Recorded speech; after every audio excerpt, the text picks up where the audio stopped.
Thank you for joining us with Bottom Line. With us on the panel this week for the News of the Week is Sugata Mukherjee, the editor of the Triangle Business Journal, and Colin Campbell, the editor of the North Carolina Insider State Government News Service.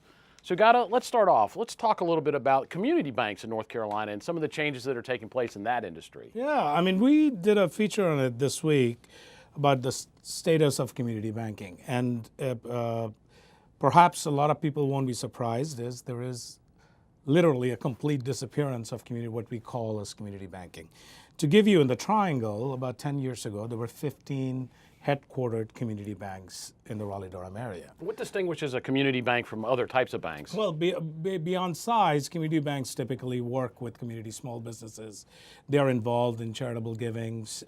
They're more engaged with the community rather than, that's not to say the BofAs and the Wells Fargos are not involved in the community. It's just that those who were formed, these community banks, were formed by community leaders, the business leaders, whether it be either a business executive or a small business owner or whatever, and you brought those shares. Well, 10 years ago, there were about 15. Today, there's 5.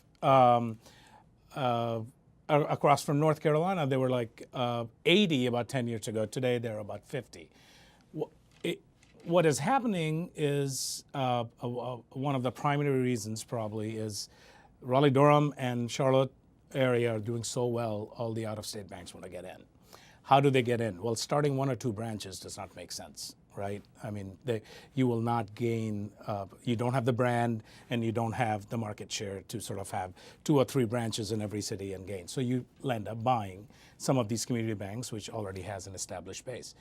But the decision making happens now out of state. It's not coming from the local business. So I think we have to track this because we just wrote about this, and I think we have to track the local impact on businesses who are looking for loans, nonprofit organizations that all sort of rely on business community to sort of support them on their events and charitable organization efforts. Is the decline of community banking one of the casualties of the increasing urban-rural divide in North Carolina? I think that's some of it, because if you look at the smallest towns in North Carolina now, if they have a bank at all, odds are it's a BB&T or a First Citizens as opposed to something locally owned. And a lot of those companies are closing their branches in the small towns because they're not getting the foot traffic to sustain the cost of staffing a branch. That in turn really harms the business climate of the small town, because if you're a business owner and you can't walk the cash down to an actual bank at the end of the day and you have to drive 30 minutes down the road,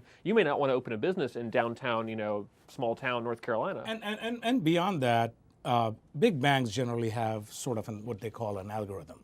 Of like if a small business comes to you, and they are asking for a loan, they would type down all the number, and then a sheet will basically spit out, and they'll say, no, we cannot make the loan to you.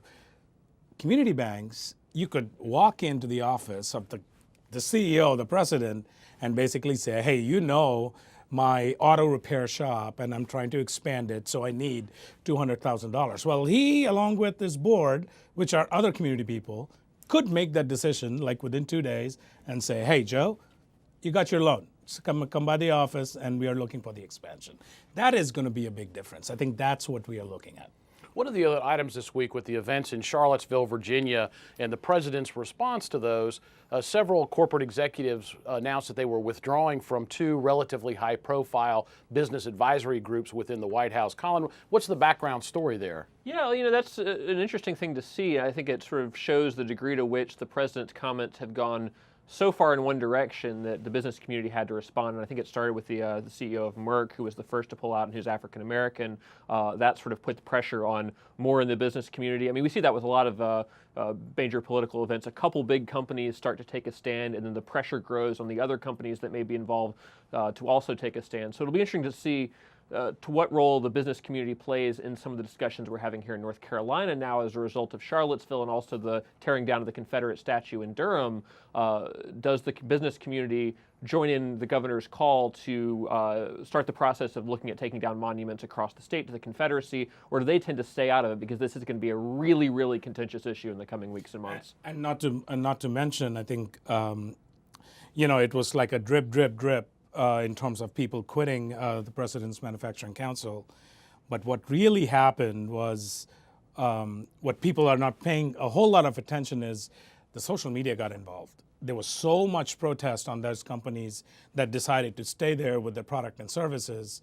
Not that they were boycotting those things, but they were essentially asking, social media was asking, like, why are you still on the board? Yeah, staying became just as much of a political statement as withdrawing from the council. Exactly. And that, I think that sort of resulted that we need to disband. Well, sort of related to this story in the news this week was the announcement that the figures in from travel and tourism, that industry in North Carolina, almost $23 billion in 2016, a slight increase in the total from the previous year. Some speculation that there was then no impact from House Bill 2. Is that your takeaway? Yeah, it's interesting that the biggest growth came in the urban counties, Mecklenburg and Wake. I think $5 billion of visitor spending in Wake County, or in Mecklenburg, $2 billion in Wake on this report. But again, this is for 2016. So as the tourism folks down in Charlotte told the Charlotte Observer this week, they're looking more towards 2017 because some of the things that canceled, like the NBA All-Star Game, aren't going to show up in the visitor numbers until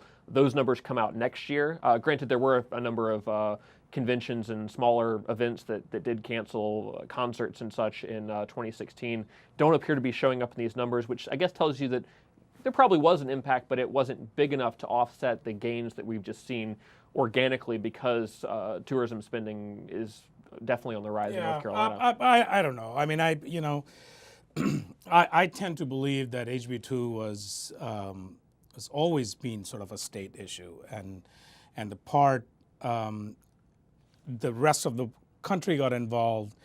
While you had different conferences saying that we're not going to come into North Carolina to have events, people who are going to the lakes or the mountains or the beaches of North Carolina, while I have not found. That's not to say it didn't happen. I have not found one family that said, you know what, we're not going to go to the Outer Banks next year, which would be 2016. That does not mean that there was not an impact. I think, Colin, what you said about, I think there was an impact, and I think it was a little more tepid than people thought. Like, people would just simply stop coming to North Carolina, and that's why you see that increase. Yeah, and the biggest growth was in areas, mountains and beach, that aren't really relying on convention and big conference traffic. They're relying on the average family going on vacation. Well, all of these issues wrapped up together, is the business community less willing, in your opinion, to be engaged in public policy and politics as a result of these increasingly very volatile types of issues playing out? Certainly when it comes to HB2, I think in the latter half of the debate, I think business community did get involved, but not initially. Yeah, I mean, the business community is the reason there was a compromise to get rid of HB2 or at least change it in a way that both sides could agree to. So that may be the model for the future, but I do think the business community is going to always wait and sort of see what the political winds look like before they dive into an issue that's that contentious.